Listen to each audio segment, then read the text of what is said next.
Halo guys, and welcome back to Bimbel Pak Bilcen. Pada video kali ini kita akan masuk bab baru yang disebut sebagai induksi elektromagnetik.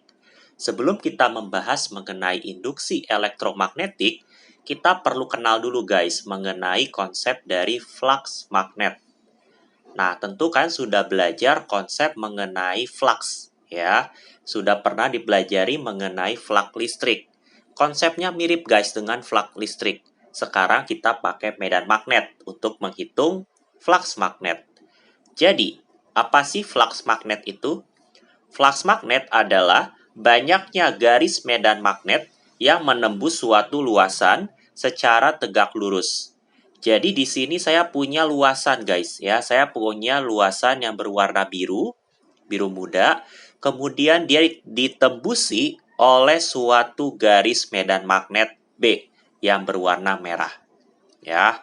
Nah, di sini mereka akan menembus si luasan. Nah, banyaknya garis tersebut dihitung dengan menggunakan konsep flux. Nah, flux magnet ya, itu rumusnya adalah seperti ini guys. Saya tulis ya. Phi B, ya dibacanya Phi. Phi B, flux magnet ya, karena magnet itu kan lambangnya B ya, medan magnet. Sama dengan B, medan magnetnya dikali A, luasannya, dikali cos theta. Nah, ini adalah rumus dari flux magnet guys ya. Nah, ini adalah keterangannya bahwa Phi B itu merupakan flux magnet dalam satuan Weber atau Wb. B adalah medan magnet yang kita punya dengan satuan Tesla. A adalah luas bidangnya, meter persegi, dan theta, nah ini perhatikan guys, theta adalah sudut antara B dan normal A. Nah, apa sih Pak normal A itu? Ya, kita sudah pernah bahas juga di konsep flux listrik. Bahwa normal A adalah garis yang tegak lurus pada bidang. Ya, ini adalah normal A. Ada yang lambangnya A, ada juga yang lambangnya N. Ya, jadi jangan bingung nanti kalau kalian cari di buku lain. Nah, sudut yang dibentuk oleh medan magnet B dan normal A itu namanya sudut theta. Ya. Nah, kita kembali lagi guys ke definisi.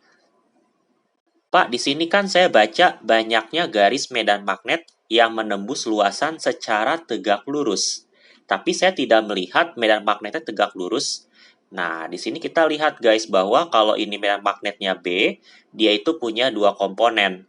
Ya, komponen sumbu Y. Ya, kalau sini sudutnya theta ya. Sini theta sama sudutnya ya. Berarti ini adalah komponen cos. B cos theta ya, karena mendekati sudut. Kalau misalnya di sini ini adalah komponen sumbu X atau saya sebut sebagai B sin theta. Nah, yang menembus itu bukannya B sin theta karena B sin theta ini cuma lewat ke luasannya. Yang menembus adalah komponen vektor dari sumbu Y alias B cos theta. Makanya rumusnya itu ada cosnya guys, ya. Nah, pada flux magnet penting kita pahami bahwa ada keadaan maksimum, ada keadaan minimum guys. Jadi, kita lihat kapan sih fluxnya itu maksimum. Nah, kita lihat dari rumus. Phi B sama dengan BA cos theta. Nah, cos theta-nya itu maksimum agar bisa mendapatkan flux maksimum. Nah, kalau nilai cos maksimumnya adalah 1. Otomatis phi B-nya sama dengan BA. Nah, cos berapa yang 1 hasilnya itu adalah cos 0. Sehingga maksimum flux didapat dengan rumus B kali A ketika sudutnya 0 derajat. Nah, kalau kita gambarkan, theta itu kan sudut antara B dan normal A. Ya, ini B, ini normal A ya, lambangnya N kalau di sini. Nah, mereka itu membentuk sudut 0 derajat alias sejajar. Jadi B dan normal A atau saya lambangnya N ya, bisa A juga bisa.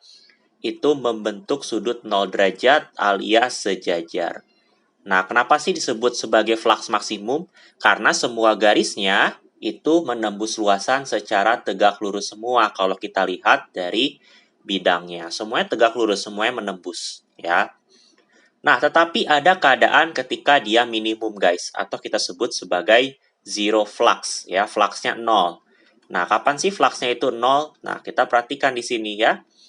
BA cos theta, ya. Nilai minimum cos, ya, sebenarnya min 1, tapi kalau kita ambil minus sebagai arah, jadi kita akan lihat ini sebagai, sorry, ini minimum ya.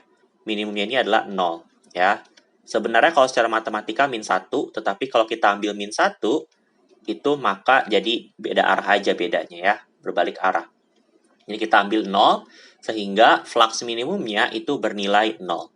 Nah, itu kapan? Ketika nilai tetanya adalah 90 derajat, alias B dan garis normalnya membentuk sudut 90 derajat, alias tegak lurus. Nah, ini N-nya dan ini B-nya membentuk sudut 90 derajat. Nah, kenapa sih disebut sebagai zero flux? Ya, karena B-nya lihat guys ya, B-nya ini sejajar sama si bidangnya. Berarti nggak ada yang lewat, nggak ada yang tembusin. Orang dia sejajar ya kan, dia cuma lewat doang, nggak menembus luasannya. Sehingga fluxnya bernilai 0. Nah, kalau tidak tegak lurus ya dan tidak sejajar, maka kita bisa hitung fluxnya dengan menggunakan rumus tadi guys, yaitu BA cos theta. Nah, semoga video saya bermanfaat untuk menjelaskan konsep dari flux magnet. Dan jangan lupa untuk like, comment, and subscribe. And see you in the next video. Thank you guys.